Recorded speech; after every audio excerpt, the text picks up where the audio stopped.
Hello, everyone. Today, I thought of sharing with you all about boundaries and why boundaries are important in our life and what are the characteristics of a healthy boundary versus unhealthy boundaries.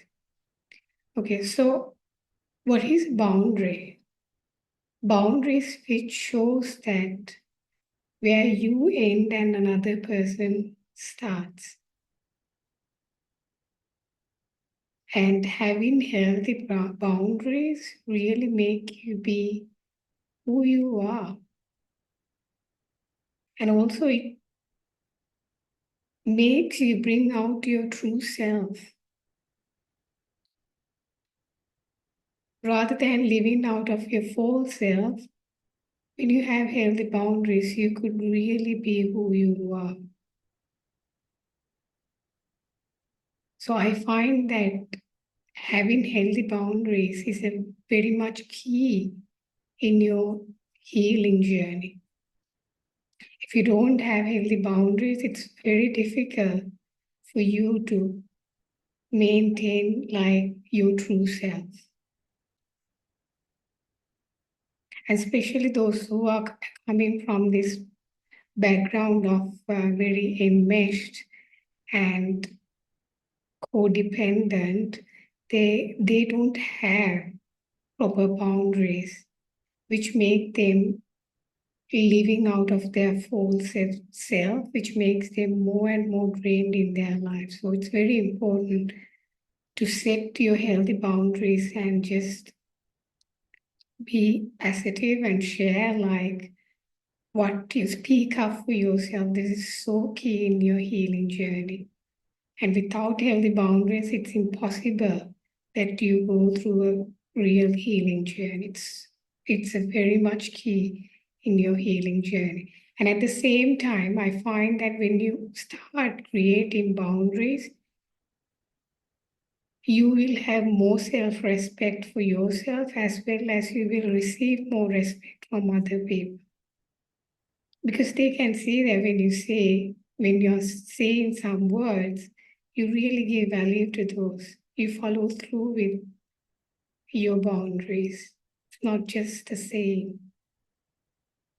And at the same time, I've seen that people who have healthy boundaries can have healthy relationships for a longer term.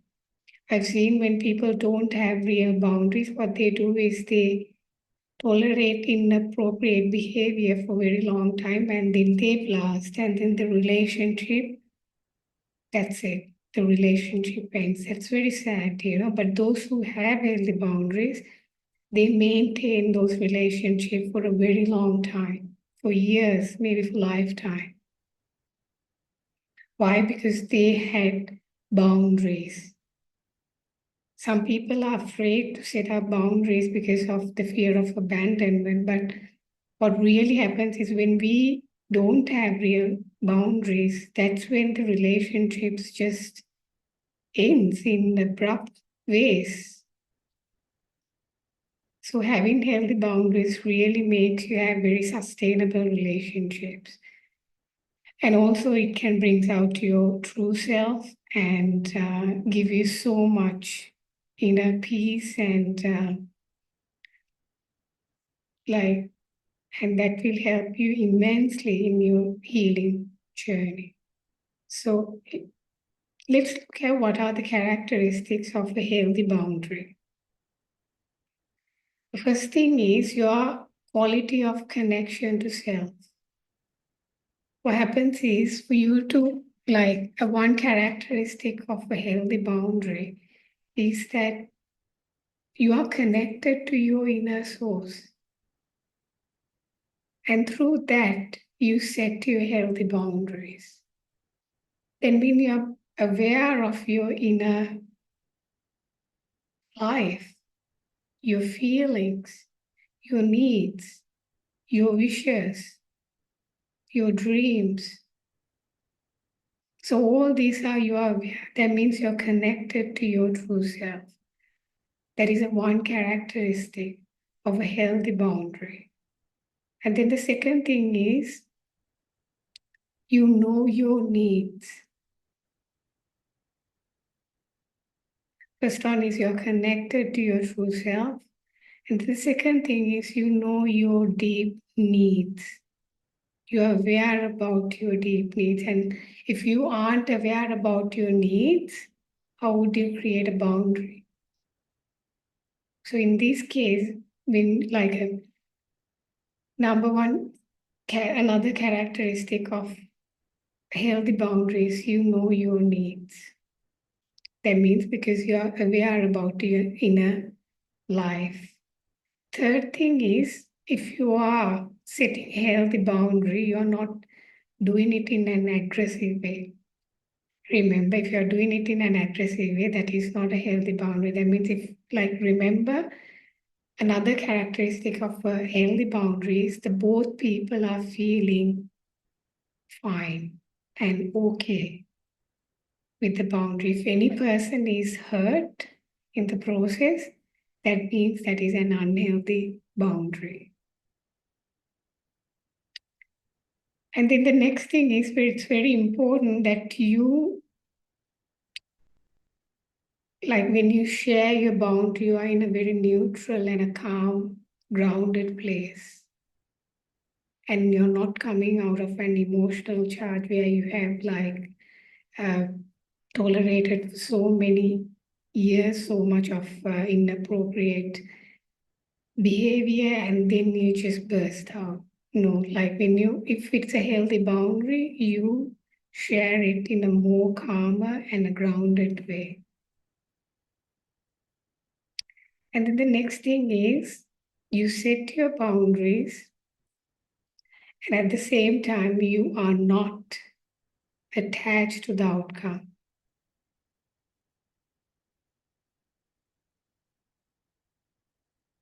You're not controlling another person's behavior through your boundary. It's like you set your boundary, but you are like whether other person want to act out of it or not, that's up to them. So you are detached from the outcome. That's another characteristic of a healthy boundary. And then the next thing is sometimes people set boundaries, but they find that people are still bulldozing their boundaries because they don't share that if you don't follow through with these boundaries, this is the consequence.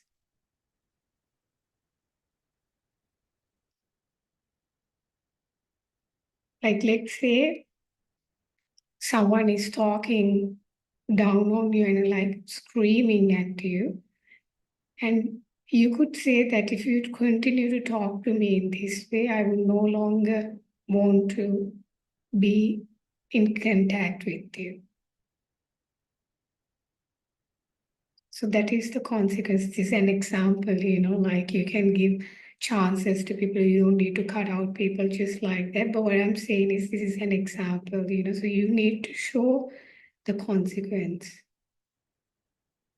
And not only that, you need to share that consequences, but at the same time, you need to remember in order to follow through on that. It's not enough just by sharing the consequence, you need to also follow through. If this didn't happen, you need to make sure that you follow through with the consequences. You need to share it, and at the same time, you need to you need to back up your words. Like whatever you shared, you need to give value to that. You're just not sharing it, but you need to show that there's a value that what I shared, and you need to follow through with the consequences. That's very important. And at the same time, another characteristic that can share is like don't think that these boundaries just in one go, people will just listen to it and that's it. No. Like if it's a healthy person, of course they would do it, but very rarely, like sometimes, not very rarely, sometimes people would need to say this boundary again and again and again and again. So it's your responsibility that you reaffirm the boundary if the other person is not following. when the person again scream at you, you need to reaffirm that boundary. You got to tell this again and again and again. Like how many times that you need to decide. And then if you see there's no change or they don't respect your boundary, then you need to follow through with your consequences. And these are examples that I've taken. You got the idea. And I'm not going to like spoon feed you on how to like have the boundary and everything. You just get the idea of what I'm sharing because you're an adult and you know how to do this. So, and then the next thing is, what is an unhealthy boundary? So, unhealthy boundary is something because of the boundaries to change another person's behavior. And if you see in the healthy boundary, like we are very much detached from the outcome. Here about the unhealthy boundaries, if you take the purpose is to change another person's behavior, like that is not your intention. Your intention supposed to be you just protect your true self, that is your intention. And in an unhealthy boundary, the purpose is to change another person's behavior or like to manipulate someone's behavior, which is not the case with a healthy boundary. And the healthy boundary, someone would set up a boundary in order to protect their true self and maintain a healthy relationship with the other person. And then the next one about the unhealthy boundaries, they expect, like you expect the outcome to happen.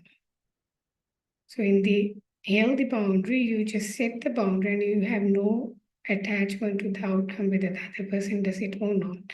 Here, the unhealthy boundary, you are very much attached to the outcome that the other person is supposed to be in this way, which is a very much controlling way to do it. And then the next thing is you share the consequences, but you never follow through with the consequences. You say it, but then it's like, going in the air and then you do not follow through with the consequence. So no one takes you serious. So it's very important that not just set the boundary, but at the same time, you follow up with your consequences. Follow through with the consequences. And if you don't follow through the consequences, no one will take you serious. So it's important that you give value to what you have created. And you need, like, if you don't follow through with the consequences, then no one will take it serious. And then the next thing is another characteristic of unhealthy boundaries. Boundaries very unclear and at the same time very loose. And it is not very clear to the other person what the other person like supposed to do or whatever. And at the same time, the boundary is quite loose. So there's always like a gap where the other person can come in. So that is an unhealthy boundary dynamic. So unhealthy boundary is like a way that you try to manipulate another person's behavior, whereas in a healthy boundary, you try to protect your true self, and that is your intention. So it's important that to have these boundaries in a healing journey because this is so important. Like I talk about oneness, but at the same time, you need to remember that like this is like having boundary for your true self is so important. There's no spirituality, real spirituality, if you do not have healthy boundaries. Remember that. If you are in a healing journey, having boundaries is a key in your life. And if you are seeing that you are becoming more and more isolated, the number one reason is because you do not have real boundaries in your life. And what you are doing is whenever a person is just, you've been like tolerating inappropriate behavior for a long time and then you just cut off the connection completely. Other than that, like remember, there are no perfect people. Everyone has their flaws. So in the society, if you want to live and maintain relationships, having healthy boundaries is a key. And to maintain our true self in this society without getting immersed in other people's agendas, having boundaries is so important. And especially I want to talk about emotional boundary component because I will share about that in later video. Emotional boundaries where when you know what are your emotions and the other person's emotions. When you don't know that, what happens is you take up other people's emotions and at the same time you start feeling drained because you absorb the other person's energy or the emotion. So emotional boundaries are so important for an empath or an sensitive person. I will talk about that in a later video. Thank you.